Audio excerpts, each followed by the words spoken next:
Hi! ఇవాళ ఒక కథ చెప్పుకుందాం. ఈ కథ ఒక చిన్న టౌన్లో జరిగిందన్నమాట. తెల్లవారే తిమ్మయ్య ఇంకా లక్ష్మమ్మ గారు భోజనానికి కూర్చున్నారు. ఇంకా ఒక ముద్ద తిన్నారో లేదో పెద్ద అరుపులు, కేకలు, ఏడుపులు వినిపిస్తున్నాయి. అమ్మ నాకొద్దు, అమ్మ నాకొద్దు, నేను తినను అని ఒకటే ఏడుపులు, కూనిరాగాలు. ఏంటా అని చెప్పి బయటకు వచ్చి చూశారు. వాళ్ళ ఇంటి పక్కన రాజారావు ఇంకా రమణి అని ఒక కపుల్ ఉంటారనమాట. వాళ్ళకి ఒక చిన్న బాబు ఉన్నాడు. ఆ బాబు పేరు చిట్టి. అయితే ఈ అరుపులు, కేకలు చిట్టివన్నమాట. వెనక వాళ్ళ అమ్మగారేమో ప్లేట్ పట్టుకొని పరిగెడుతున్నారు. వాడేమో నేను తినను అని ఏడ్చి కేకలేసి మొండికేస్తున్నాడు అనమాట. అప్పుడు వెంటనే అడిగారనమాట తిమ్మయ్య గారు, ఏంటండి, ఏం జరిగింది, ఏం నాన్న, ఎందుకలా ఏడుస్తున్నావు అని. అప్పుడు వెంటనే అంకుల్ నాకొద్దు, నాకు ఇష్టం లేని ఫుడ్ పెడుతున్నారు వీళ్ళు, నేను తినను అని ఏడుస్తున్నాడు. అప్పుడు వెంటనే ఆయన, ఏమైంది బాబు, ఎందుకు తినవు, ఏం నచ్చట్లేదు అంటే అన్నాడు. చూడండి అంకుల్, నిన్నటి నుంచి మా అమ్మ ఒకటే పెరుగన్నంతో చంపేస్తుంది, నేను తినను. పొద్దున్నుంచి నిన్న పొద్దున్న పెరుగన్నమే, మధ్యాహ్నం పెరుగన్నమే, రాత్రి పెరుగన్నమే. పోనీ ఇవాళైనా ఏమైనా పెడతారండి, ఇవాళ కూడా పెరుగన్నమే పెడుతున్నారు, నేను తినను, నాకు విసుగు వచ్చేసింది, రోజు ఒకటేనా అని చెప్పి ఏడుపు మొహం పెట్టాడు. అప్పుడు వెంటనే లక్ష్మమ్మ గారు, పోనీ మా ఇంటికి రాకూడదు, నేను కమ్మటి పప్పు ఇంకా బంగాళదుంప వేపుడు చేశాను, తిందు కానీ అంటే, హా అలాగే ఆంటీ, వస్తాను, నేను తింటాను అంటే వెంటనే రమణి గారు వచ్చి, వద్దండి, బాబు అలానే ఊరికే అల్లరి పెడతాడు, మీరు పట్టించుకోవద్దు, వద్దు తింటాడు అంటే, అరే అదేంటమ్మా, చిన్నపిల్లాడు, దాందేముంది, అయినా ఇన్ని సంవత్సరాల నుండి మనం స్నేహితులం, ఇంకా మన మధ్య ఈ మొహమాటాలేంటి, అసలు మీరందరూ మా ఇంటికి భోజనానికి వచ్చేయండి అంటుంది ఆవిడ. లక్ష్మమ్మ గారు అన్నపూర్ణదేవిలాగా అనమాట. రోజు ఇంత వండుతారు. వాళ్ళ ఇంటికి ఎవరు వచ్చినా ఖాళీ కడుపుతో పంపేదే లేదు. ఎప్పుడూ ఏదో ఒకటి తినడానికి పెడుతూనే ఉంటారనమాట. అందుకే ఆమెకి ఈ బాబు ఇలాగా ఫుడ్కి ఏడిస్తే అస్సలు తట్టుకోలేకపోయింది. అప్పుడేమో రమణి గారు అంటారు, వద్దండి పర్వాలేదు అంటారు. రమణికి వాళ్ళ హస్బెండ్కి కొంచెం ఆత్మాభిమానం ఎక్కువ. ఉన్న దాంట్లోనే ఏదో సర్దుకుని తిందాం అనుకుంటారు, కానీ పిలిచారు కదా అని వెళ్ళిపోవడం, లేకపోతే ఒకరిని ఊరికే అప్పులు అడగడం, ఇలాంటివి వాళ్ళకి అస్సలు నచ్చవు. ఉన్న దాంట్లోనే ఏదో సరిపెట్టుకొని ఉంటారు. అయితే తిమ్మయ్య గారు అడిగారు, ఈ ఒక్క పూటకి పంపించమ్మా, ఏమీ అనుకోకు, నీకు సోదరుడు లాంటి వాడిని కదా చెప్తున్నాను, ఒక్క పూట, పోనీ కనీసం మీ ఇద్దరు ఇష్టం లేకపోతే బాబునైనా పంపించండి, వాడి కడుపు నిండా తిండి పెడతా అంటారు. ఇంకా మరి ఆయన అలా అనేసరికి ఇంకా ఏమనలేక, సరే అన్నయ్య మీ ఇష్టం అనేసి పంపించారు. అప్పుడు వెంటనే గెంతులు వేసుకుంటూ చిట్టి వెళ్ళాడనమాట. వెళ్ళి కడుపు నిండా అన్నం, పప్పులో నెయ్యి వేసుకొని బంగాళదుంప వేపుడు, ఇంకా వాడు వచ్చాడని వాడి కోసం స్పెషల్గా అప్పడాలు, వడియాలు కూడా వేపేశారు వాళ్ళ లక్ష్మమ్మ. వేపేసి వాడికి చక్కగా తినిపిస్తే వాడు కడుపు నిండా తిని వెళ్ళి పడుకున్నాడు. వాడు పడుకునేంత వరకు ఊరుకొని అప్పుడు లక్ష్మమ్మ, తిమ్మయ్య వెళ్ళారనమాట వాళ్ళ ఇంటికి. వెళ్ళి అడిగారు, అసలు ఏం జరుగుతుందండి, ఏంటి మీ ప్రాబ్లము, ఎందుకు వాడు ఇలాగా ముప్పొట్ల వాడికి పెరుగన్నం పెడుతున్నారు, వాడికి ఎప్పుడు మీరు బోల్డ్ అంత ముక్కలు వేసి ముక్కల పులుసు అన్నం అవి పెడుతూ ఉంటారు కదా, వాడు అవే ఇష్టంగా తినేవాడు కదా, మీ ముక్కల పులుసు వాసన మా వరకు కూడా వచ్చేది అని అంటే, అప్పుడు బాధపడుతూ చెప్తాడు. రాజారావు అలా చెప్పాడు. ఏం చెప్తామండి, మా ఇంటి పక్కనే చక్కగా గుమ్మడిపాదు వేసుకున్నాం, అలాగే పూల మొక్కలు వేసుకున్నాం, బోల్డని కూరగాయలు ఏదో మాకు ఉన్న జాగాలోనే మేము పెంచుకుంటున్నాం, అవే మాకు జీవనోపాధి, అంతా బాగానే ఉంది, బాగానే ఇల్లు గడుస్తుంది అని సంతోషపడే లోపే మా ఇంటికి అటుపక్క ఇంకో ఇల్లు ఉంది కదండి, అది పహిల్వాన్ గారి ఇల్లు. ఆ పహిల్వాన్ గారి ఆవు రోజు వస్తుంది, వచ్చి పూల చెట్టుల తాలూకా పూలు తీసేస్తుంది. పూజకి పూలు కూడా ఉండట్లేదు మాకు. ఆ తర్వాత వెళ్ళి అన్ని చెట్లు ధ్వంసం చేస్తుంది. గుమ్మడి పాదైతే మొత్తం పీకేసి ఆకులు లాగేసి గుమ్మడికాయలు లాగేస్తుంది. ఇంకా రోజు మేము మా చిట్టికి మా దగ్గర ఉన్న కూరగాయ ముక్కలు, ఆ గుమ్మడి ముక్కలు అవి వేసి కమ్మగా ముక్కల పులుసు పెట్టేవాళ్ళం. వాడు కూడా ఇష్టంగా 2 పూట్ల తినేవాడు. ఇంకోటి కావాలి, ఇంకో కూర చెయ్యు అని కూడా ఏనాడు అడిగేవాడు కాదు. చంటి వెదవకి ఆ ముక్కల పులుసు అంటే అంత ఇష్టం.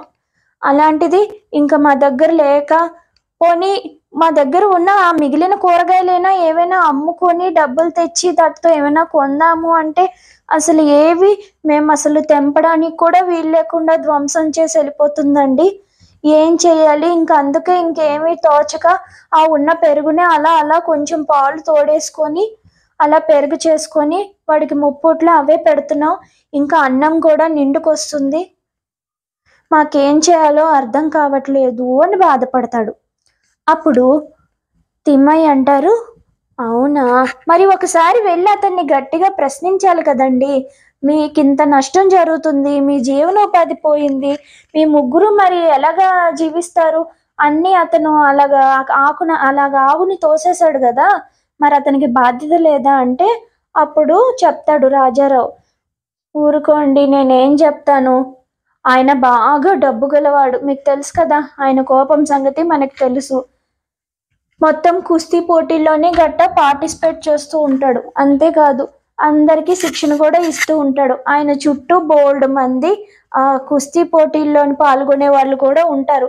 ఇంటి నిండా మనుషులు ఉంటారు. వాళ్ళని బెదిరించే ధైర్యం మాకెక్కడదండి. మా దగ్గర అంత ధైర్యం లేదు, దమ్ము లేదు, స్తోమత అంతకన్నా లేదు.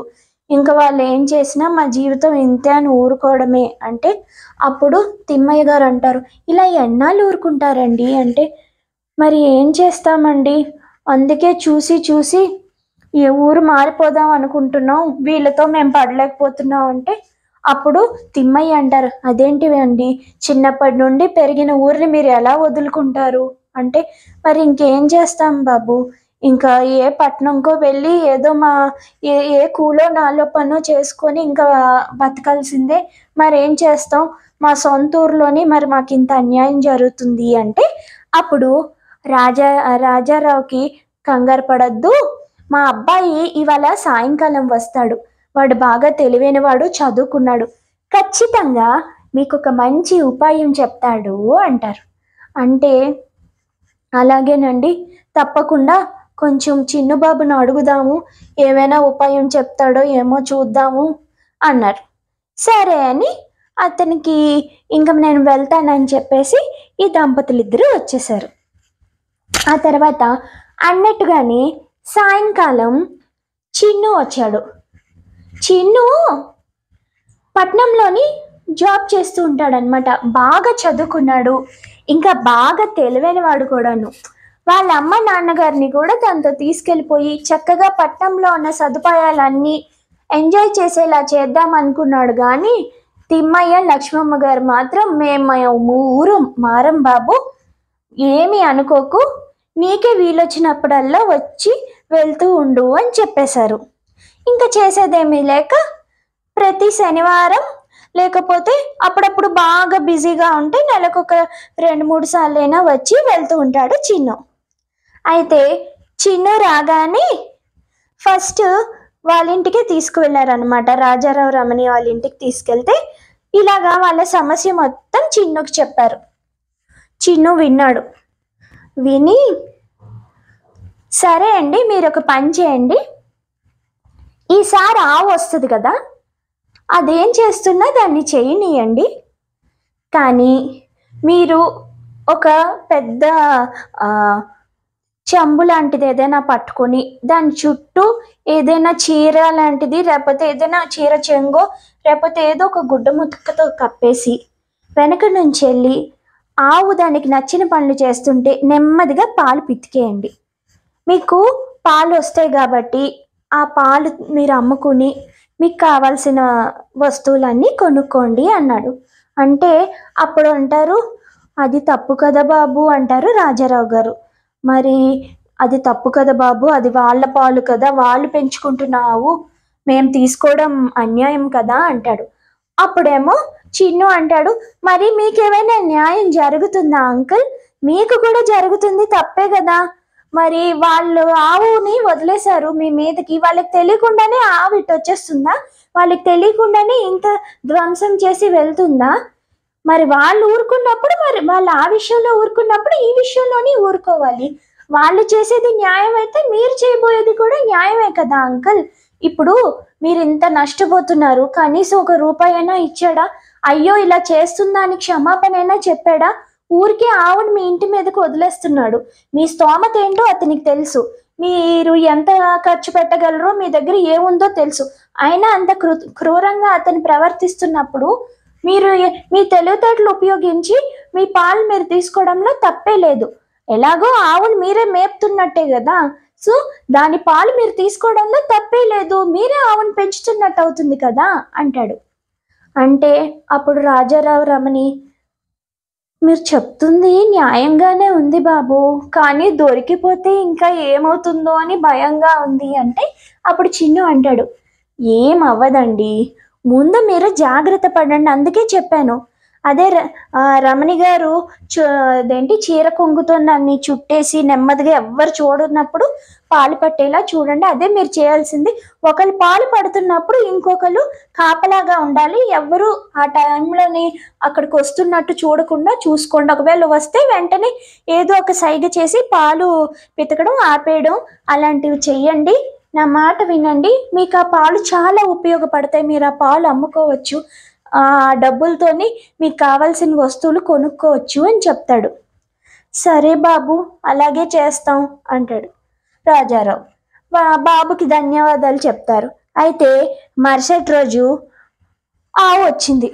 ఆవు రాగానే లక్ష్మమ్మ గారు సాయంతో ఈసారి రమణి తన చీర కొంగుని ఇలా చుట్టి ఒక పెద్ద గిన్నె పట్టుకుని వెళ్ళింది. వెళ్తే నెమ్మదిగా వంగి పాలు పితకడం మొదలెట్టింది. గమ్మత్తు ఏమంటే కొత్తగా ఏమీ ఫీల్ అవ్వలేదు ఆవు, ప్రశాంతంగా అది ఆడుకుంటున్న దాని ఆటలు అది ఆడుతూ ఉంది. ఈవిడ పాలు పితకడం స్టార్ట్ చేసింది. అయితే రమణికి పెళ్ళికి ముందే ఆవుల్ని పెంచడం అవి బాగా తెలుసు అనమాట. వాళ్ళ అమ్మగారికి కూడా 2 ఆవులు ఉండేవి కనుక పాలు పితకడం, ఆవును ఎలా చూసుకోవడం రమణికి బాగా తెలుసు గనుక చకచక టక్కున ఆ ఆవుని మాలిం చేసేసుకొని పాలు పితికేస్తుంది. పాలు పితికితే బోల్డ్ పాలు వస్తాయన్నమాట. ఇంకా వెంటనే కొంతసేపు అయ్యాక ఆవు వెళ్ళిపోతుంది. ఆవు వెళ్ళిపోయాక వీళ్ళు నెమ్మదిగా ఆ గిన్నె చుట్టూ మూత పెట్టి దానికి ఒక గుడ్డ మొక్క చుట్టి కొంచెం బాగా దూరం వెళ్ళి అక్కడ అమ్మారు.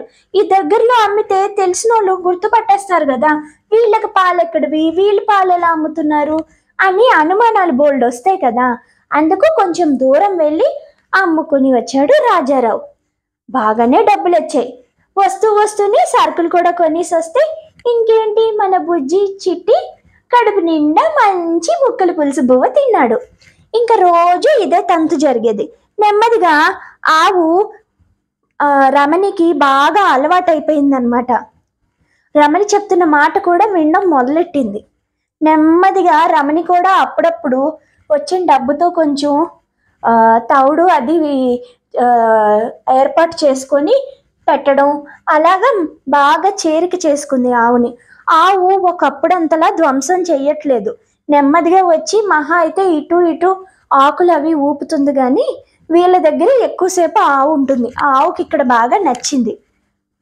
అప్పుడప్పుడు మన చిట్టి కూడా వచ్చి ఆవుతో ఆడుకుంటూ ఉంటాడు. ఆవుకు కూడా చిట్టి అంటే ఇష్టమే. అంతా బాగుంది చక్కగా. అసలు ఎవరైనా బయట నుంచి వచ్చిన వాళ్ళు ఈ ఆవు వాళ్ళవే వీళ్ళే పెంచుకుంటున్నారేమో అని అనుమానం వస్తుంది. అలా జరుగుతుందన్నమాట. ఇదిలా ఉండగా ఒకరోజు పహిల్వాన్ గారి చెవిలోని ఒక వాళ్ళ బంట్రోతు ఒకడొచ్చి చెప్తాడనమాట, బాబు మన ఆవు అక్కడ చాలాసేపు ఉంటుంది, మన దగ్గర ఉండట్లేదు. ఇన్నాళ్ళు వెళ్ళి కొంచెం అన్నీ వాళ్ళ వస్తువులు తినేసి వచ్చేసేది, కానీ ఈ మధ్య గంటలు ఓ పూటంతా అక్కడే ఉంటుంది అని అన్నాడు అనమాట. అంటే అప్పుడు పహిల్వాన్ గారు ఆయన పనుల్లో ఆయన ఉన్నారు. ఆయనకు బోల్డ్ వ్యాపారాలు, ఆయన చుట్టూ బోల్డ్ మంది మనుషులు అన్నీను. ఈలోపు కుస్తీ పోటీలు ఈ గొడవలు కూడా ఉంటూ ఉంటాయన్నమాట. ఆయన ఉంటే ఉండి మనకేమి అంటాడు. అంటే అదేంటి బాబు, అక్కడ ఉంటే మరి వాళ్ళకి బాగా చేరికైపోతుంది కదా, మరి మన ఇంటికి వస్తే మనకి పాలు సరిగ్గా వస్తున్నాయో లేదో ఓసారి కనుక్కోండి అంటాడు. అంటే పహిల్వాన్ గారు సరే సరే ఒకసారి మన పాలేరుని పిలు అంటాడు. అంటే పాలేరు వస్తాడు. అయ్యా చెప్పండి అయ్యా అంటే, ఏంటి మన ఆవు ఎలా ఇస్తుంది పాలు అంటే, మిగిలిన ఆవులు పర్వాలేదయ్యా, కానీ ఈ ఆవు బయటికి వెళ్ళే ఆవు మాత్రం చాలా తక్కువ ఇస్తుందయ్యా, అసలు ఒకనొక రోజులైతే అసలు ఇవ్వట్లేదు, చాలా తక్కువ ఇస్తుంది అంటాడు. అంటే అప్పుడు ఈ పనోడు అంటాడు అనమాట, ఎవరైతే ఈ చాడీలు చెప్పాడో ఆ పనోడు, నేను చెప్పాను కదయ్యా వాళ్ళు పాలు అవి తీసేసుకొని వాడేసుకుంటున్నారేమో, మీరు వెళ్ళి గట్టిగా అడగండి అని తగిలించాడు. అప్పుడు వెంటనే అవునా సర్లే వెళ్ళి మాట్లాడతానులే అంటాడు. మరుసటి రోజు అనుకున్నట్టుగానే మధ్యాహ్నం వెళ్తాడు. వెళ్ళే సమయానికి రాజయ్య ఇంకా రమణి వాళ్ళ ఇంట్లో నుండి కమ్మటి వాసన వస్తుంది. అప్పుడు వెంటనే పహిల్వాను, అబ్బా ఎంత బాగుందో ఈ వాసన, ఏంటి ఇంత కమ్మగా ఉంది, నేను ఎప్పుడు ఇలాంటి వాసన ఎప్పుడూ చూడలేదే, ఏం వండుతున్నారో ఏంటో అనుకుంటూ ఇంట్లోపలికి వస్తాడు. ఇంట్లోపలికి రాగానే ఈలోపు ఇన్నాళ్ళు దొరకలేదన్న ధీమా ఎక్కువైపోయింది రాజారావుకి రమణికి. ఇంకా రాజారావు ఏదో పని చేసుకుంటుంటే రమణి నెమ్మదిగా పాలు పితుకుతుంది. అప్పుడు చూసేసి ఏం జరుగుతుంది ఇక్కడ అని పహిల్వాన్ ఒక్క కేకేస్తాడు. కేకేయగానే లక్ష్మమ్మ రమణి వెంటనే పాలు గిన్నె పక్కన పెట్టేసి, అయ్యో సారీ అండి క్షమించండి అంటుంది రమణి. అప్పుడేమో రాజారావు ఈ హడావిడి విని పరిగెట్టుకుంటూ వస్తాడు. వచ్చి, అయ్యా క్షమించండి బాబు, మీరేమీ అనుకోవద్దు అంటే, ఏం జరుగుతుంది ఇక్కడ అసలు, మా ఆవు పాలు ఇదేంటి రమణి ఎందుకు పితుకుతుంది, మీకేంటి సంబంధం మా ఆవుతోని అంటాడు. అప్పుడేమో ఈ గొడవ అంతా వింటుంటే అప్పుడు చిన్ను అదే సమయానికి అక్కడే ఉన్నాడు. అదృష్టవశాత్తు విన్నాడు. మొత్తం విని వస్తాడు. వచ్చి, పహిల్వాన్ గారు మీరు అన్న దాంట్లోనే అసలు అర్థమే లేదండి, మీ ఆవు ఏం చేస్తుందో తెలుసా మీకు అంటాడు. అంటే నా ఆవు ఏం చేసింది, అయినా చిన్నపిల్లాడు ఏంటి అంత పొగరుగా మాట్లాడుతున్నావు అంటాడు. నేను పొగరుగా మాట్లాడుతున్నాను, ఎలా మాట్లాడుతున్నానో పక్కన పెట్టండి, ముందు ఏం జరిగిందో వినండి అంటే, చెప్పు వింటాను అంటాడు పహిల్వాన్. రోజు మీ ఆవు వచ్చి పాపం వీళ్ళ జీవనోపాధిని ధ్వంసం చేస్తుంది, వాళ్ళ పువ్వులు తినేస్తుంది, గుమ్మడికాయలు ఇచ్చేస్తుంది, మొత్తం ఇల్లంతా నాశనం చేసి వెళ్తుంది. ఎప్పుడైనా ఆ ఆవు తాలూకా కాపరి వచ్చి తీసుకెళ్ళాడా, తప్పు ఇలా జరగకూడదు అని చెప్పి ఎప్పుడైనా క్షమాపణ చెప్పి ఆవును తీసుకెళ్ళాడా, మా ఇంటి మీదకు వదిలేస్తున్నాడండి, రోజు వచ్చి అది ధ్వంసం చేస్తుంది. వీళ్ళకి ఒక చిన్న బాబు ఉన్నాడు చిట్టి అని, 3 సంవత్సరాలు చిన్ని పిల్లోడు, వాడికి సరిగ్గా తిండి కూడా లేదు 3-4 రోజులు మీ ఆవు చేసిన ధ్వంసం వల్ల. మీకు అడగాలంటే మీరు ఎక్కడ గొడవ పెడతారో అని భయపడి వాళ్ళు అలాగే ఖాళీ కడుపులతో నెన్నాళ్ళలో ఉన్నారు. ఇంకప్పుడు నేనే చెప్పాను, మీ ఆవు ఎలాగో ఇక్కడే ఉంటుంది కాబట్టి ఆ ఆవు పాలు వాళ్ళని వాడుకోమని నేనే చెప్పాను, తప్పేంటండి, తప్పేదైనా ఉంటే నన్ను నిలదీయండి, వాళ్ళిద్దరిది ఏ తప్పు లేదు అంటాడు. అప్పటికి పహిల్వాన్ ఇంకా ఆలోచిస్తూ కోపడుతున్న సమయానికి వెంటనే మన చిట్టి హే అనుకుంటూ పరిగెత్తుకుంటూ వచ్చి, ఆవు ఏం చేస్తున్నావే రా అని చెప్పి ఆవుతో ఆడుకుంటున్నాడు అనమాట. అది చూడగానే పహిల్వాన్కి బాధ అనిపించింది. చిన్ని పిల్లోడు ఎంత ముద్దుగా ఉన్నాడో చక్కగాను, మా ఆవు వల్ల వీళ్ళకి పాపం తిండి లేకుండా పోయిందా, ఎంత తప్పిది, నిజమే మా పనుల్ని కూడా నేను పట్టించుకోకుండా వదిలేశాను, వీళ్ళు చేస్తున్న అరాచకాల వల్ల నాకు చెడ్డ పేరు వస్తుంది అనుకున్నారు. అప్పుడు వెంటనే నీ పేరేంటి బాబు అని పిలిచారు. చిట్టి అండి అన్నారు. చిట్టి ఇలా రా అంటే వస్తే ఈలోపు రాజారావుకి రమణికి కంగారు వస్తుంది. అమ్మో మా బాబు నేనేం చేస్తాడో ఏంటో, అసలే పహిల్వాను, నా పిల్లోడేమో చిన్న పిల్లోడు, ఏదైతేనే నా బిడ్డ ఒంటి మీద చెయ్య పడిని నా చేతికి వచ్చిన వస్తువు మొత్తం విసిరేసి వాడి తల పగలు కొట్టేస్తాను అనుకుంటుంది రమణి. రాయి కూడా రెడీగా చేతి దగ్గర పెట్టుకుంటుంది. నా బిడ్డని తాకని వాడిని ఏమైనా అన్ని అయిపోయాడు ఇవాళ ఈయన నా చేతుల్లోని, ఏం జరిగితే జరగని అని అంది. తల్లులకి అంతే కదా, పిల్లలకి ఎవరైనా ఏమైనా అంటే ఊరుకుంటారా ఏంటి, ఎవరి మీదకైనా వెళ్ళిపోతారు గొడవకి. అయితే చిట్టిని ఎత్తుకుని ఆయన ముద్దు పెట్టుకున్నాడు, బుగ్గ గిల్లాడు, చాలాసేపు కబుర్లు చెప్పాడు. ఆ తర్వాత ఏం చిట్టి మరేం తింటున్నావు అంటే, మా అమ్మగారు కమ్మటి ముక్కల పులుసు చేస్తారండి, చాలా బాగుంటుంది, ఆ పులుసు కోసం ఎదురు చూస్తున్నా, ఆ పులుసు అయిపోగానే ముక్కల పులుసు అన్నంలో కలుపుకొని ముక్కలతో నంచుకొని శుభ్రంగా తింటాను అంటాడు. అంటే ఓహో ఇంత మంచి వాసన ముక్కల పులుసుదా అనుకుంటాడు. ఆ చిట్టి చెప్పిన మాటలకి ఒక పక్క పహిల్వాన్కి నోరు ఊరిపోతుంది. కానీ ఇక్కడ తేల్చుకోవాల్సిన గొడవ ఒకటి ఉంది. సరే అని చెప్పి పహిల్వాన్ అంటాడు, నాకు ఇవేవి తెలియదండి, క్షమించండి, మా ఆవిలా మీ మీదకి వస్తుందని ఇంత గొడవ చేస్తుందని నాకు తెలీదు, మా ఆవు చూసే కాపరి కూడా నాకు చెప్పలేదు, చెప్పుంటే ఇలా జరిగేది కాదు. సరే మీకు జరిగిన నష్టాన్ని నేను మళ్ళీ ఇచ్చేయలేను, కానీ ఓ పని చేద్దాం, మా ఆవుని మీరే పెంచుకోండి, నేను మీకు ఊరికే ఇచ్చేస్తాను, చక్కగా దాని ఆలన పాలన మొత్తం పోషణ మీరే చూసుకోండి, ఇంకా ఈ ఆవు కూడా మీ దగ్గరే ఉంటుంది, అయితే మీరు నాకు బదులుగా ఒక సాయం చేయాలి అంటాడు. అంటే వాళ్ళు అమ్మో ఏం అడుగుతారో ఏంటో అని భయపడుతూ చెప్పండి చెప్పండి ఏం చేయాలి అంటే, ఏం లేదు, ఈ బాబు కోసం రోజు ముక్కల పులుసు వండుతున్నారు కదా, నాకు కూడా ఒక గిన్నెడు ఇస్తే చాలు, చక్కగా నేను మా ఇంట్లో నా పులుసుతో అన్నం తింటాను అంటాడు. అనగానే అందరూ పక్కన నవ్వుతారు. అలాగేనండి, తప్పకుండా, దాందేం బంగారం, రండి మా ఇంట్లోనే భోంచేయండి అంటుంది రమణి. అంటే లేదమ్మా, ఇప్పటికి నాకు అవ్వదు, కానీ నాకు గిన్నెలోని ఇంత ముక్కల పులుసు కట్టి పట్టుకొని మా ఇంటికి వెళ్ళిపోతాను, నాకు బోల్డ్ పనులు ఉన్నాయి, వీలైనప్పుడల్లా మీరు ముక్కల పులుసు చేసినప్పుడల్లా నన్ను పిలండి, లేకపోతే నాకు ఎవరి చేతైనా పంపించండి, కడుపు నిండా తింటాను, ఇంకా మా ఆవుని బాగా చూసుకోండి, ఇది వాళ్ళ నుండి మీ ఆవే, సరేనా అంటారు. అప్పుడు వెంటనే చిట్టి బలే బలే బలే బలే అయితే మా ఆవు మా దగ్గరే ఉండిపోతుందా అంటే, అవును బాబు, ఈ ఆవు మీదే, మీతోనే ఉండిపోతుంది అంటారు. అప్పుడు వెంటనే సరే సరే ఆవుకి ఒక మంచి పేరు పెట్టాలి అంటాడు చిట్టి.